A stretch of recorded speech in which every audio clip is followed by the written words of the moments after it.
이번에는 이제 재건축과 관련된 거주택 비과세 특례에 대한 여러 가지 이제 내용들을 한번 정리해 봤습니다. 등록 임대주택 재건축과 등록 임대주택이 이제 재건축으로 들어갑니다. 그런 상황에서 거주택 비과세를 받을 수 있는지 없는지 케이스별로 한번 살펴보도록 하겠습니다. 거주택 비과세를 특례를 먼저 적용받은 이후에 그러면 장기 임대주택은 의무 임대기간까지 가야 되죠. 근데 그 와중에 임대주택이 재개발, 재건축이 됩니다.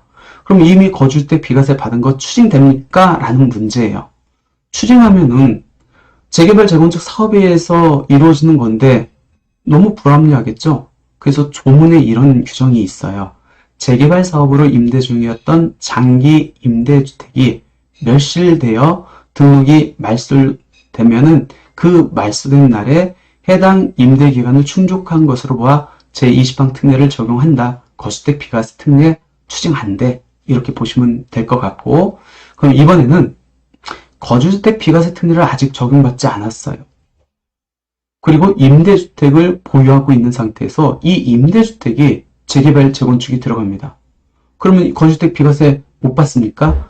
우리가 자진 말소, 자동 말소 된 경우에는 말소일로부터 몇 년 안에 팔면 거주택 비과세 받죠? 5년 안에. 근데 이 임대주택이 재건축으로 인해 가지고 지방자치단체에서 임대사업자 등록을 발소를 하면은 얘는 자진 말소 아닙니다. 자동 말소 아니에요. 그러니까 그 말소일로부터 5년 안에 팔면은 거주택 비과세 받는다라는 규정이 성립이 안 됩니다. 그렇기 때문에 임대주택이 재건축돼 가지고 임대 등록이 말소가 됐다. 그 이후에 거주택을 판다. 얘는 거주택 비과세 못 받습니다. 자진 말소, 자동 말소의 개념이 아니기 때문에 그렇습니다. 임대주택이 자진 말소, 자동 말소 돼야 말소일로부터 5년 안에 팔았을 때 거주택 비과세를 적용받을 수 있는 거지, 자진 말소, 자동 말소가 아닌 사유에 의해서 등록이 말소됐다. 그 이후에는 거주택 양도하면 거주택 비과세를 적용받을 수 없습니다. 그래서 재개발, 재건축, 소규모 재건축 사업 등으로 임대 중이던 당초의 임대주택이 멸실돼가지고 임대사업자 등록을 할 수 없는 경우에는 20항 그 거주택 비과세 적용이 안 된다. 이렇게 보시면 될 것 같고, 그러면은 임대주택이 이제 재개발, 재건축으로 해가지고 이제 멸실되는데 나는 아직 거주택 비과세를 못 받았어요. 그럼 언제까지 거주주택을 팔아야 거주택 비과세 특례를 적용받을 수 있습니까? 법에는 명확한 규정이 없는데 유권해석 이렇게 유권 해석이 나왔습니다. 시군구청의 등록 말소 시까지 거주택을 양도하는 경우에는 거주택 비과세 특례 적용받을 수 있다. 직권 말소 될 때까지, 그 전까지는 인정해 줄게. 그러면 언제 직권 말소 됩니까? 이 직권 말소가 지자체마다 다 틀려요.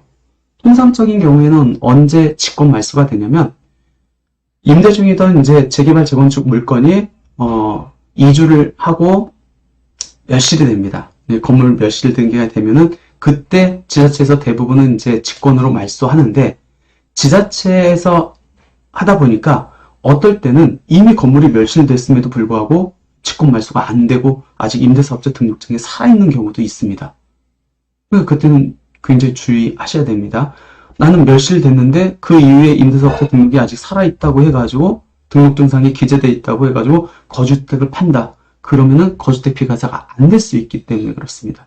그러니까 조금 보수적으로 본다면 임대주택이 멸실되기 전까지는 거주택을 팔아야 그래도 거주주택 비과세를 적용받을 수 있다라는 겁니다. 아니면 재개발, 재건축되는 주택 자체가 폐지되는 임대주택 유형이다라고 하면 어떻게 하면 되죠? 자진 말소를 하세요. 왜? 자진 말소를 하면은 그 이후에 임대주택이 조합원 입주권으로 변경된다 할지라도 말소일로부터 5년 안에 양도하면 거주택 비과세를 받을 수 있기 때문에 그렇습니다. 요 케이스거든요. 장기 임대주택이 자동 말소 또는 자진 말소 되면은 임대주택이 거주주택을 양도할 때 조합원 입주권으로 바뀐다 할지라도 5년 내 양도할 수 있기 때문에 자진 말소 또는 자동 말소가 하나의 보수적인 방법이 될 수 있다라는 겁니다.